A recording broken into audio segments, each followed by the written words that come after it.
Hello friends, कैसे हैं आप? I am Sandeep and welcome to our channel Sandeep coaching classes.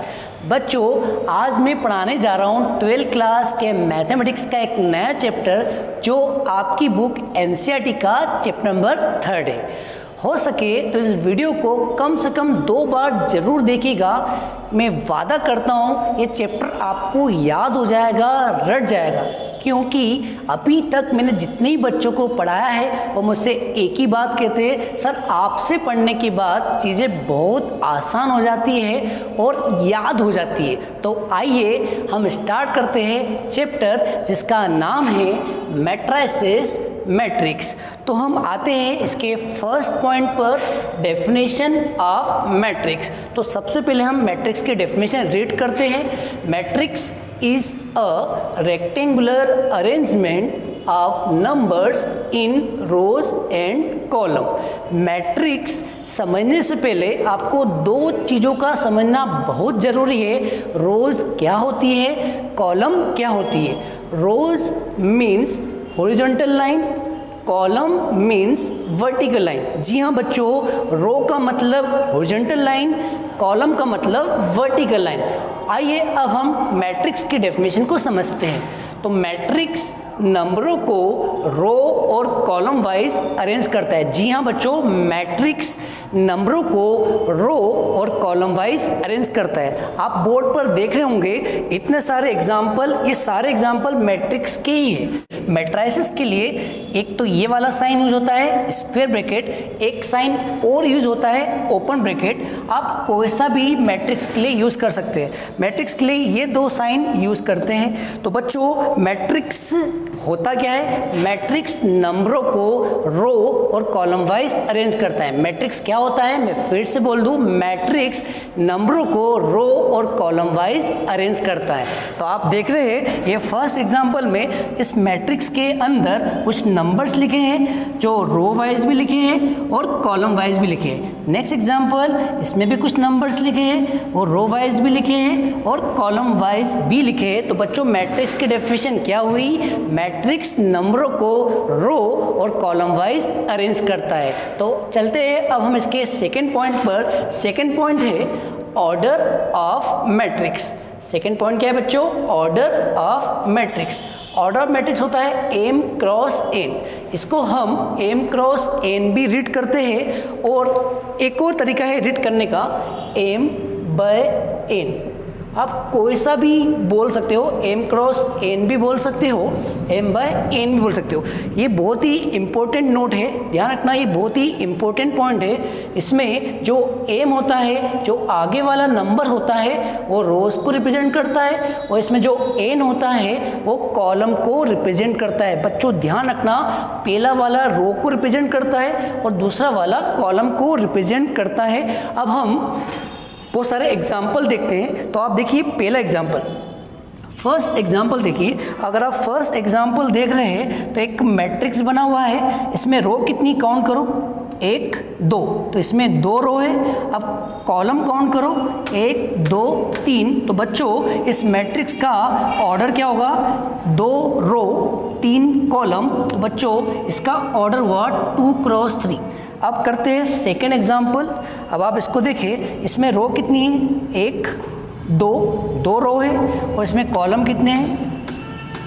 1 2 3 4। 2 row 4 column. तो बताओ इसका ऑर्डर क्या होगा? 2 रो 4 कॉलम। पहले रो बोलते हैं फिर कॉलम। तो बच्चों, इसका ऑर्डर हुआ पहले रो, 2 रो 4 कॉलम। इसका ऑर्डर आप बताइए, इसमें कितनी रो है?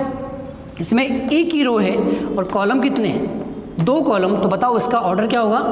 1 क्रॉस 2 या फिर 1/2। नेक्स्ट आप बताइए, इसमें कितनी रो है? इसमें एक ही रो है लेकिन कॉलम कितने हैं? 4 कॉलम है। तो बच्चों, इसका ऑर्डर होगा 1 क्रॉस 4। इसका ऑर्डर बताइए, इसमें 3 रो है लेकिन कॉलम एक ही है। तो बताओ इसका ऑर्डर होगा 3/1 मैट्रिक्स। इसका ऑर्डर बताओ, इसमें रो भी 3 है और कॉलम भी 3 है। तो इसका ऑर्डर क्या होगा? 3 क्रॉस 3। इसका आप बताइए, इसमें रो भी एक ही है और कॉलम भी एक ही है, तो बच्चों इसका ऑर्डर होगा 1 क्रॉस 1। इसका आप बताइए, इसमें 3 रो है लेकिन कॉलम देखिए 1 2 3 4 5, इसमें 3 रो है और 5 कॉलम है, तो बच्चों इसका ऑर्डर क्या होगा 3 क्रॉस 5। लास्ट वाला भी आप ही बताइए, इसमें 1 2 3 4, इसमें 4 रो है लेकिन कॉलम 2 ही है, तो बच्चों इसका ऑर्डर होगा 4/2। शायद आपको समझ में आ गया होगा। बच्चों अब हम आते हैं इसके नेक्स्ट पॉइंट पर, point number 3, generalised form of matrix. तो देख लीजिए ये मैट्रिक्स का जनरलाइज्ड फॉर्म है। अगर आप इसको ऑब्जर्व करें तो यहाँ पर कितनी रो है, ये पहली रो है, ये दूसरी रो है, ये थर्ड रो है एंड सो ऑन जाते जाए, तो ये वाली लास्ट वाली mth रो है। मतलब आपने इसमें कितनी रो बनाई है, m रो बनाई है। और आप इसको नोटिस कर रहे तो ये आपका फर्स्ट कॉलम है, ये आपका सेकंड कॉलम है, ये आपका थर्ड कॉलम है और ये आपका nth कॉलम है। इसका मतलब इसमें कितने कॉलम है, n कॉलम है। इसमें कितनी रो है, m रो, और इसमें कॉलम कितने हैं, n। तो बताइए इस मैट्रिक्स का ऑर्डर क्या होगा। तो बच्चों इस मैट्रिक्स का ऑर्डर होगा m क्रॉस n। अब आते हैं इसके एलिमेंट्स पर। तो आप देख लीजिए यहाँ पर फर्स्ट एलिमेंट है A11। ये A11 किस चीज़ को डिनोट करता है, A11 मतलब होता है element lies in first row and first column.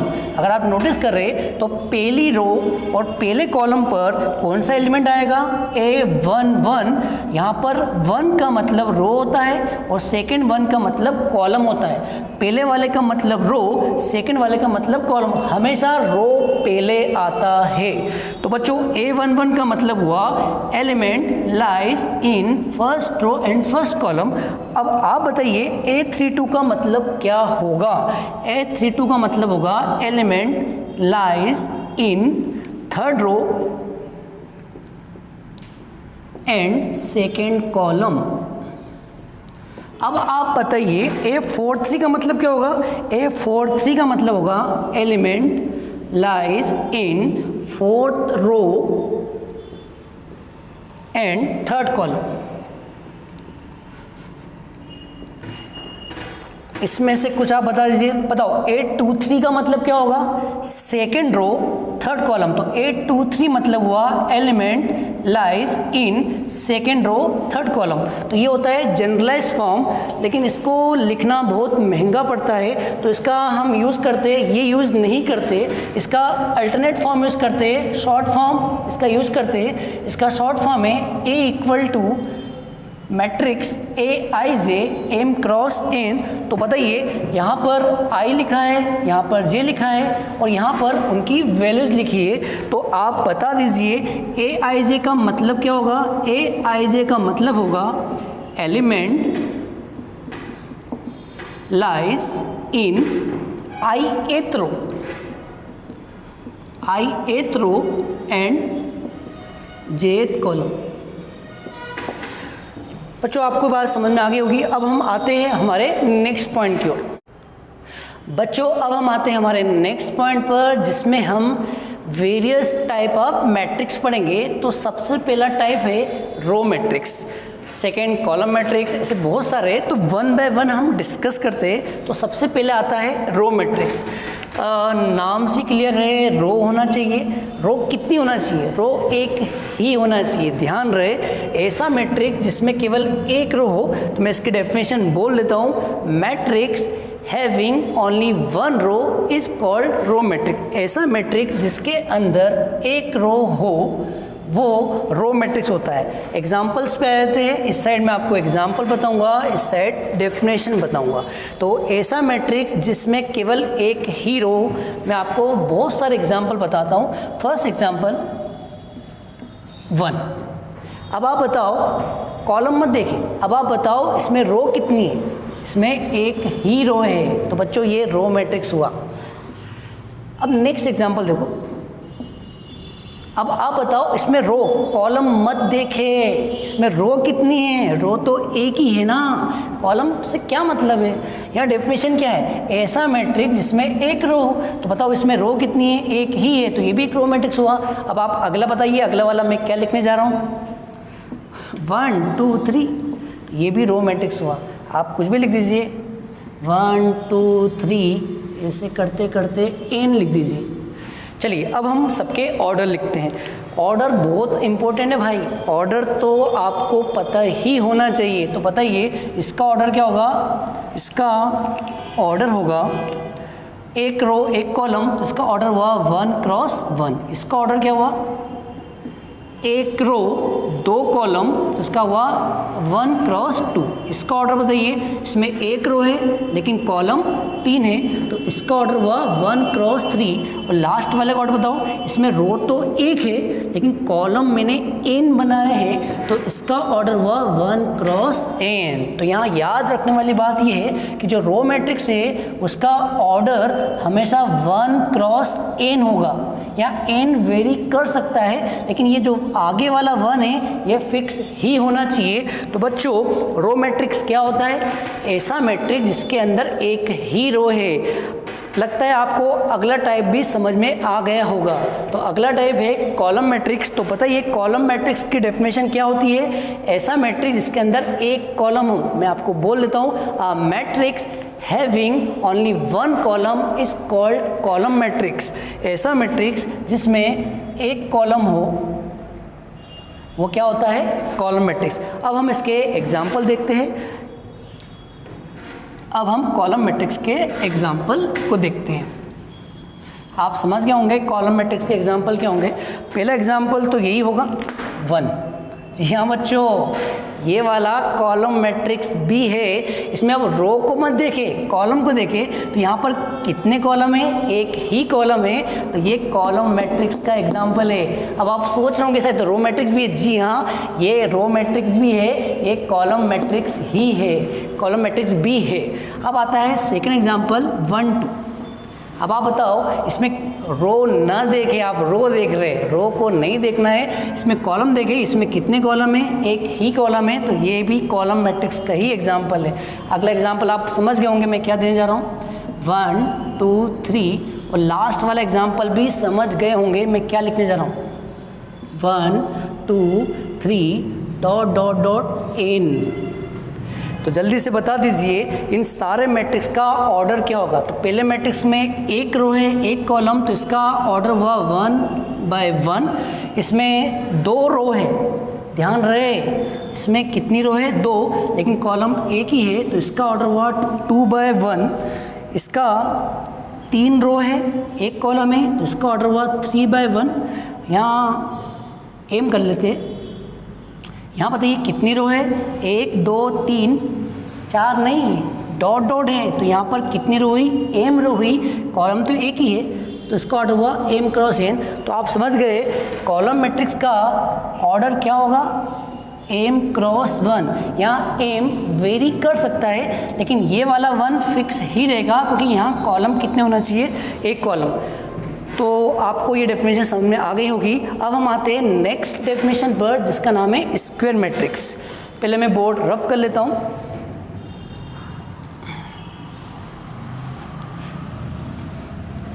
जी हाँ बच्चों, अब हम आते हैं नेक्स्ट डेफिनेशन पर जिसका नाम है स्क्वायर मैट्रिक्स। अब आप सोचिए स्क्वायर क्या होता है, ऑल साइड्स आर इक्वल। अब आप सोचिए मैट्रिक्स स्क्वायर जैसा कब दिखेगा, जब नंबर ऑफ रो और नंबर ऑफ कॉलम इक्वल हो।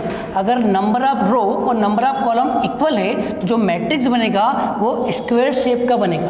तो समझ गए होंगे रेक्टेंगुलर मैट्रिक्स क्या होगा, जब नंबर ऑफ रो और नंबर ऑफ कॉलम अनइक्वल हो। अब हम इसके दोनों के एग्जाम्पल देखते हैं। पहले देखते हैं स्क्वायर मैट्रिक्स के एग्जाम्पल। अब मैंने एक मैट्रिक्स बनाया, इसमें मैंने 2 रो बनाई और 2 कॉलम बनाए। तो बताइए ये मैट्रिक्स कैसा हुआ, is a square matrix of order 2 cross 2। अब इसमें एक समझने वाली बात यह है कि जब भी स्क्वायर मैट्रिक्स होगा तो ये दोनों नंबर सेम होंगे, तो स्क्वायर मैट्रिक्स को ऐसा भी बोलते हैं, लेकिन इसका एक अल्टरनेट और है, इसको हम ऐसा भी बोलते हैं, this is a square matrix of order 2। क्योंकि आप खुद ही सोचिए दोनों नंबर सेम है, अगर आप 2 बोलोगे तो सेकंड वाला भी 2 ही होगा। तो हम स्क्वायर मैट्रिक्स को जनरली ऐसा लिखते हैं, ऐसा भी लिख सकते हैं, तो हम ऐसा भी लिख सकते हैं। तो स्क्वायर मैट्रिक्स इज ऑर्डर 2। और एग्जांपल देखते हैं, और स्क्वायर मैट्रिक्स के एग्जांपल देखते हैं। देखिए मैं तो सीधी सी बात बताता हूँ, स्क्वायर मैट्रिक्स क्या क्या हो सकता है। n क्रॉस n ऑर्डर वाला, अब यहाँ n की वैल्यू 1 रख दीजिए। अगर n की वैल्यू 1 रखेंगे तो बताइए स्क्वायर मैट्रिक्स बनेगा 1 क्रॉस 1 ऑर्डर वाला। अगर n की वैल्यू 2 रख देंगे तो स्क्वायर मैट्रिक्स बनेगा 2 क्रॉस 2 ऑर्डर वाला। अगर n की वैल्यू 3 रख देंगे तो स्क्वायर मैट्रिक्स बनेगा 3 क्रॉस 3 वाला। n की वैल्यू 4 रख देंगे तो स्क्वायर मैट्रिक्स बनेगा 4 क्रॉस 4 ऑर्डर वाला। बना सकते हैं, यहाँ मैंने लिख दिया 5, ये भी स्क्वायर मैट्रिक्स है। यहाँ मैंने लिख दिया 7, 8, 9, 10, ये भी स्क्वायर मैट्रिक्स है। ये स्क्वायर मैट्रिक्स ऑर्डर 2 का है, इसका बना दीजिए 1, 2, 3, 4, 5, 6, 7, 8, 9, ये भी स्क्वायर मैट्रिक्स है। अब हम आते हैं एग्जाम्पल रेक्टेंगुलर मैट्रिक्स के। तो बच्चों बताइए रेक्टेंगुलर मैट्रिक्स क्या होता है? ऐसा मैट्रिक्स जिसमें रो और कॉलम इक्वल ना हो। रेक्टेंगल कब बनेगा? रेक्टेंगल कब बनेगा? जब वो m और n इक्वल ना हो। देखते हैं, तो रेक्टेंगुलर मैट्रिक्स है, यहाँ पर m और n इक्वल नहीं होना चाहिए, तो m क्रॉस n ऑर्डर होना चाहिए जिसमें m और n इक्वल नहीं होना चाहिए। जैसे मैंने एक मैट्रिक्स लिया 1 क्रॉस 2 का, बना लीजिए 1 क्रॉस 2 का कैसे बनेगा 1, 2। मैंने लिया 2 क्रॉस 3 का, तो बताइए 2 क्रॉस 3 का मैट्रिक्स कैसे बनेगा? A B C कुछ भी लिख दीजिए, D E A।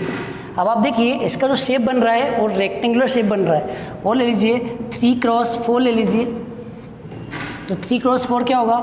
5, 6, 7, 8, 9, 10, 11, 12, 13, 14, 15, 16। अब आप देखिए इसका जो शेप बनेगा वो रेक्टेंगल शेप बनेगा, इसलिए इसका नाम है रेक्टेंगुलर मैट्रिक्स। इसका भी शेप क्या बनेगा? रेक्टेंगल ही बनेगा, इसलिए इसका नाम क्या है? Rectangular matrix. और इसका शेप कैसे बनेगा? स्क्वायर शेप बनेगा, इसलिए इसका नाम क्या है? Square matrix. तो बच्चों अब हम आते हैं नेक्स्ट डेफिनेशन पर, जिसका नाम है नल मैट्रिक्स। इसका एक और नाम है जीरो मैट्रिक्स। अब नाम से ही डेफिनेशन है सारी। जीरो मैट्रिक्स क्या होगा? ऐसा मैट्रिक्स जिसके अंदर जीरो हो। A matrix having all elements are zero is called zero matrix. जी हाँ बच्चों, नल मैट्रिक्स क्या होता है? जिसके सारे एलिमेंट जीरो हो। इसके एग्जांपल मैं यही बता देता हूँ, कुछ भी लिख दो और यहाँ अंदर जीरो जीरो ही लिखना है, तो ये हो गया नल मैट्रिक्स। और एग्जांपल दे दो, ये वाला दे दो, ये वाला दे दो।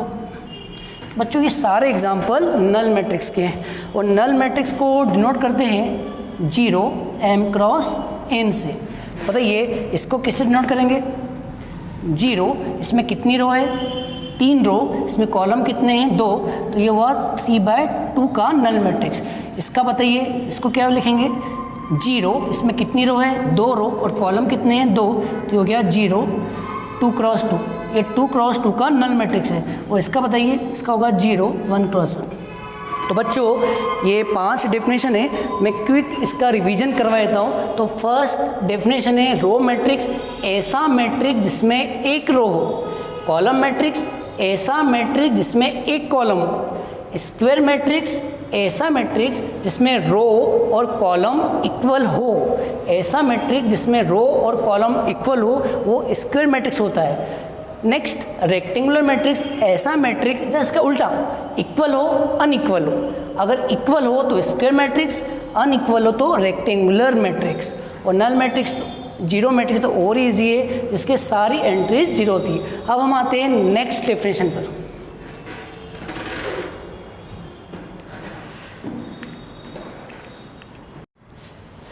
आइए बच्चों, अब हम पढ़ते हैं next type number 6, diagonal matrix. लेकिन बच्चों ये टाइप पढ़ने से पहले आपको ये समझना होगा डायगोनल बनता किस में है।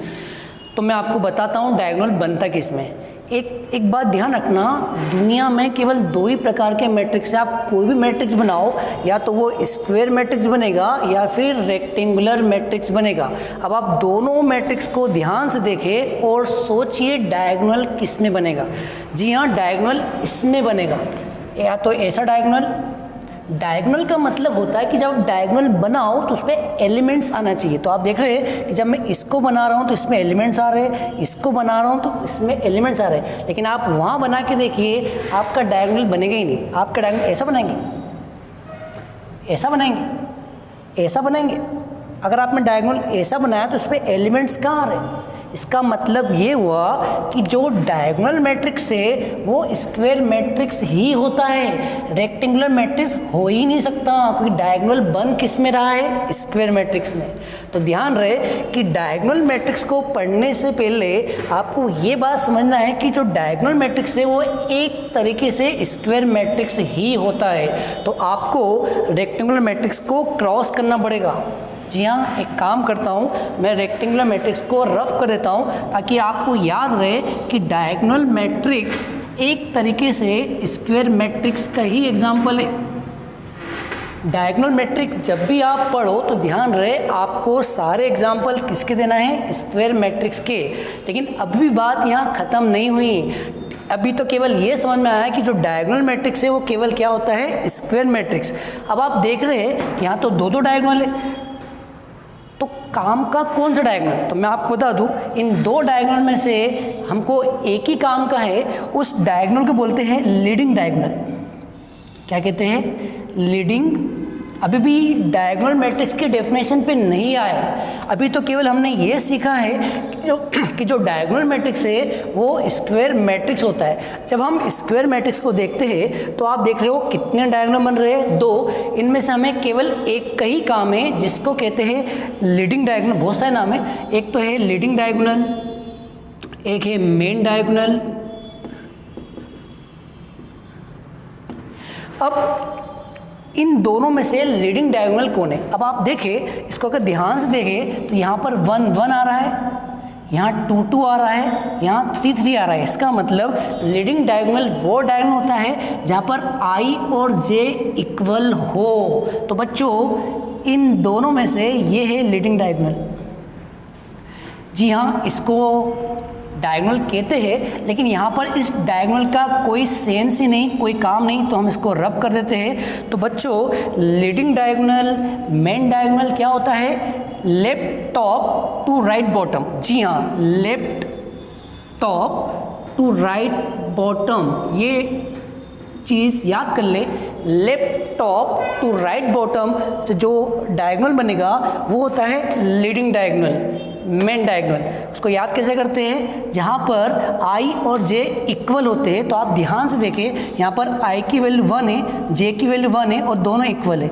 यहाँ पर I की वैल्यू 2 है, J की वैल्यू 2 है, दोनों इक्वल है। सेम यहाँ भी इक्वल है। तो इस डायगोनल का ही मेन काम रहता है जिसे कहते हैं लीडिंग डायगोनल। तो अब हम आते हैं डेफिनेशन डायगोनल मैट्रिक्स। जी हाँ, अब हम पढ़ेंगे डायगोनल मैट्रिक्स की डेफिनेशन। तो पहले तो मैं आपको डेफिनेशन बता दूं कि जो डायगोनल मैट्रिक्स है वो स्क्वायर मैट्रिक्स होता है। तो मैं डेफिनेशन बोल के बताता हूँ, a square matrix in which all elements are 0 except leading diagonal. ध्यान से सुनिए, ऐसा स्क्वायर मैट्रिक्स जिसके लीडिंग डायगोनल को छोड़कर सारे 0 हो। तो आप सोचिए केवल डायगोनल दिखेगा, इसलिए इसका नाम क्या है? Diagonal matrix. वापस से डेफिनेशन बोलता हूँ, a square matrix in which all elements are 0 except leading diagonal, main diagonal. तो देखिए इसका डायग्राम बना देता हूँ, इसका मैट्रिक्स बना देता हूँ।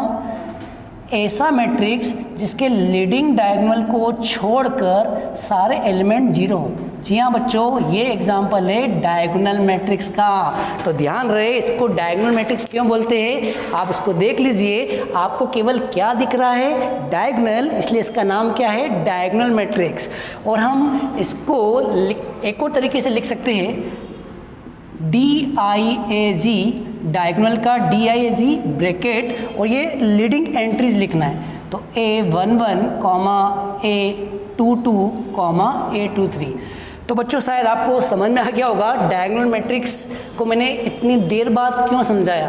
तो डायगोनल मैट्रिक्स में सबसे खास बात है कि डायगोनल मैट्रिक्स एक तरीके से स्क्वायर मैट्रिक्स होता है, और डायगोनल मैट्रिक्स में केवल लीडिंग डायगोनल दिखना चाहिए, बाकी एंट्री 0 होना चाहिए।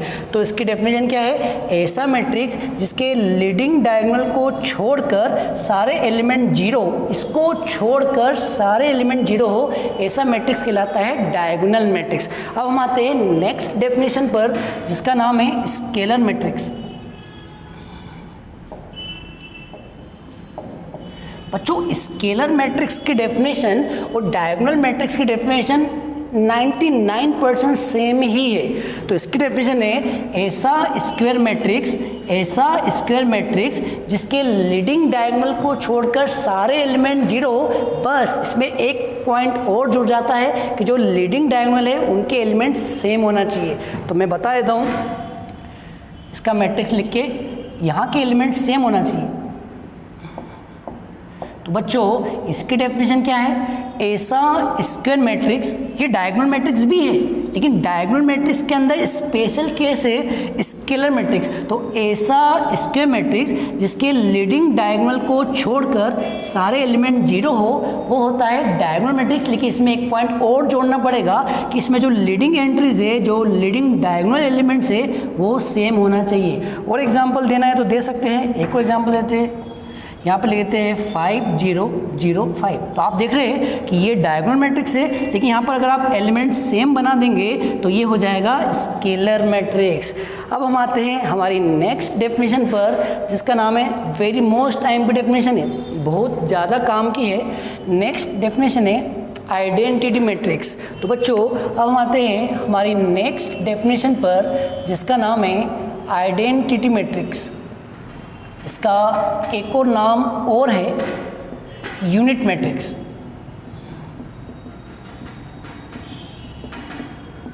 यूनिट मतलब होता है बच्चों 1, यूनिट मतलब होता है 1। मैं फिर कह रहा हूँ, ये तीनों डेफिनेशन 99% सेम ही है। तो मतलब इसकी डेफिनेशन तीनों सेम है। अब आप समझ गए होंगे इसकी डेफिनेशन में क्या होगा, ऐसा स्क्वायर मैट्रिक्स जिसके लीडिंग डायगोनल को छोड़कर सारे 0 हो, बस ध्यान रहे कि जो लीडिंग एंट्रीज है वो 1 ही होना चाहिए। तो बताओ इसका मैट्रिक्स कैसा बनेगा, लीडिंग डायगोनल को छोड़कर सारे 0 होना चाहिए, और जो लीडिंग एंट्रीज है 1 ही होना चाहिए, 1 1 1 0 0 0। तो आपने देखा तीनों डेफिनेशन सिमिलर है, बस यहाँ पर एलिमेंट्स कुछ अलग अलग होंगे, तो ये डायगोनल मैट्रिक्स है। यहाँ पर एलिमेंट्स सेम होंगे तो ये स्केलर मैट्रिक्स है, और यहाँ पर एलिमेंट्स 1 ही होना चाहिए, डायगोनल एंट्रीज 1 ही होना चाहिए। इसका सिंबल भी है, इसको डिनोट करते हैं IN से। जी हाँ बच्चों, आइडेंटिटी मैट्रिक्स को डिनोट करते हैं IN से। तो इसको देखो, इसमें कितने रो है, 3, कॉलम भी 3 ही है, तो इसको बोलेंगे I3। तो I3 का मतलब है कि 3/3 का यूनिट मैट्रिक्स। अब आप बताओ I1 का मतलब क्या होगा, I1 का मतलब सिंपल 1। अब बताओ I2 का मतलब क्या होगा, 2/2 का यूनिट मैट्रिक्स, तो क्या है 1 0 0 1। अब आप बताइए I4 का मतलब क्या हुआ, I4 का मतलब हुआ 4/4 का यूनिट मैट्रिक्स, 1 0 0 0 0 1 0 0 0 0 1 0 0 0 0 1। इसको याद करने का तरीका है, I3 मतलब डायगोनल में 3 1, I1 मतलब डायगोनल में 1 1, I2 मतलब डायगोनल में 2 1, I4 मतलब डायगोनल में 4 1।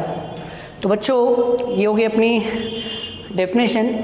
इसके बाद बढ़ते हैं नेक्स्ट पॉइंट की ओर। बच्चों अब 2 डेफिनेशन और बची है, इनको भी देख लेते हैं। Upper triangular matrix, lower triangular matrix. नाम से क्लियर है, अपर ट्रायंगुलर मैट्रिक्स वो मैट्रिक्स है जिसमें अपर ट्रायंगल बनेगा, और लोअर ट्रायंगुलर मैट्रिक्स वो मैट्रिक्स है जिसमें लोअर ट्रायंगल बनेगा। लेकिन उससे पहले ध्यान ये रखना है कि ये दोनों मैट्रिक्स भी स्क्वायर मैट्रिक्स ही होते हैं। तो ध्यान रखना, ये भी स्क्वायर मैट्रिक्स होगा, ये भी स्क्वायर मैट्रिक्स ही होगा। तो बताओ अपर ट्रायंगुलर मैट्रिक्स क्या होगा जिसमें अपर ट्रायंगल बने। तो देख लेते हैं अपर ट्रायंगल बन रहा है क्या। और बच्चों अपर ट्रायंगल जब भी बनेगा जब लोअर एंट्री 0। तो ध्यान रहे अपर ट्रायंगल मैट्रिक्स क्या होता है, ऐसा मैट्रिक्स जिसमें अपर ट्रायंगल बने और लोअर एंट्रीज क्या हो 0। उसका आप बताओ लोअर ट्रायंगल मैट्रिक्स क्या होगा जिसमें लोअर ट्रायंगल बन रहा है। और लोअर ट्रायंगल कब बनेगा, जब अपर ट्रायंगल एलिमेंट क्या हो 0। तो क्लियर है अपर ट्रायंगल मैट्रिक्स क्या है जिसमें लोअर ट्रायंगल 0, और लोअर ट्रायंगल मैट्रिक्स क्या है जिसमें अपर ट्रायंगल 0। नाम से ही क्लियर है अपर ट्रायंगुलर मैट्रिक्स में अपर ट्रायंगल बनना चाहिए और लोअर ट्रायंगुलर मैट्रिक्स में लोअर ट्रायंगल बनना चाहिए। तो ये भी डेफिनेशन हो गई। तो बच्चों यहाँ पर हमने मैट्रिसेस की सारी डेफिनेशन पढ़ ली है। बच्चों जो आज मैंने आपको पढ़ाया इसको आप 2 या 3 बार देख ले, डेफिनेटली आपको चीज़ें लर्न हो जाएगी। नेक्स्ट वीडियो में मैं आपको बताऊंगा इक्वलिटी ऑफ मैट्रिसेस क्या होता है, ऑपरेशन ऑन मैट्रिसेस क्या होता है, जिसमें हम 2 मैट्रिक्स को प्लस करना सीखेंगे, 2 मैट्रिक्स को माइनस करना सीखेंगे, स्केलर मल्टीप्लिकेशन सीखेंगे, and last product of matrices 2 matrix का कैसे मल्टीप्लाई करते हैं वो सीखेंगे। तो till then keep learning, happy learning.